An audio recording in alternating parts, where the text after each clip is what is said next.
Hello' everyone, মোৰ সৰু সুৰা ব্লগটোলৈ আপোনালোক সকলোকে পুনৰবাৰ স্বাগতম জনাইছোঁ। আৰু মই ওলাইছোঁ বিহু খানালৈ বুলি। আৰু এইফালে আকৌ নবৌহঁতে শাক কটাত লাগিয়ে গ'ল, দেখিছেনে? আৰু এইফালে দেখিছেনে চাফা বিভাগৰ কামত লাগি আছে। ধেমালি কৰিছোঁ বাই, বেয়া নাপাব। এয়া আমাৰ ঘৰৰ ওচৰৰে দাদা আৰু এয়া আমাৰ বৰমা। আৰু এয়া দেখিছেনে নবৌৰ কাণ্ড কাৰখানা, মোক বোলে ফটো কৰি মাৰি দে। মই গম নোপোৱাকৈ মনে মনে ভিডিঅ'কে তুলি নিলোঁ।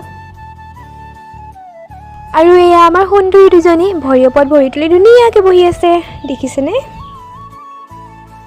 এয়া আকৌ আমাৰ মাতাশ্ৰী ভাত বনোৱাত ভাগত পৰিছে, ভালকৈ তুলিবই নোৱাৰিলোঁ। আৰু এইফালে চব কি কৰিছে মই ভাবিলোঁ মাকো এপাক চাই আহোঁগৈ। আৰু এয়া মায়ে ভিতৰত পূৰা ভাত বনোৱাৰ যা যোগাৰ কৰি আছে দেই। আৰু এইফালে দাদাই মাছ মাংস কটাত লাগি গ'ল। একেবাৰে শেষত নবৌক ময়ো অকণমান সহায় কৰি দিলোঁ। আৰু তাৰপিছত আকৌ মই বনাই আনিলোঁ পিঠা আৰু চাহ। যিহেতু বিহু বতৰ, সেইবাবে তেওঁলোকক পিঠা সৈতে চাহ দি দিলোঁ।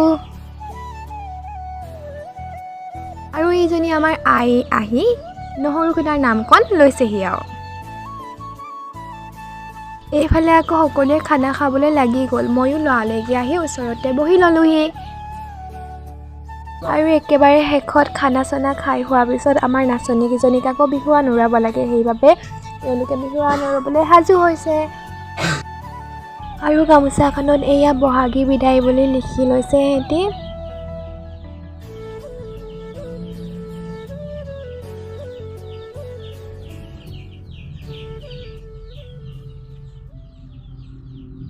তাৰপিছত মোক ক'লে কিবা এটা আঁকি দে।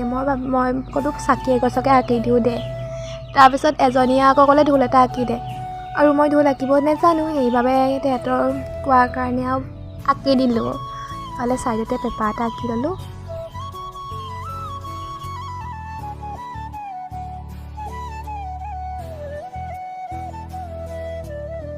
আৰু এইফালে দেখিছেনে ইহঁতৰ আঁকিয়ে হোৱা নাই, কি যে আঁকিছে। গামোচাখনত ইহঁতৰ নামো আঁকি দিছে।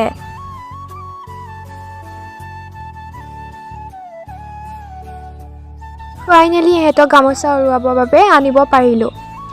আৰু মোৰ ব্লগটো ইমানতে সামৰণি মাৰোঁ। আৰু আপোনালোকে যদি মোৰ ব্লগটো চাই ভাল পায়, লাইক এণ্ড ছাবস্ক্ৰাইব কৰি দিব। আকৌ আপোনালোকক লগ পাই আছোঁ নেক্সট ব্লগত। Bye bye.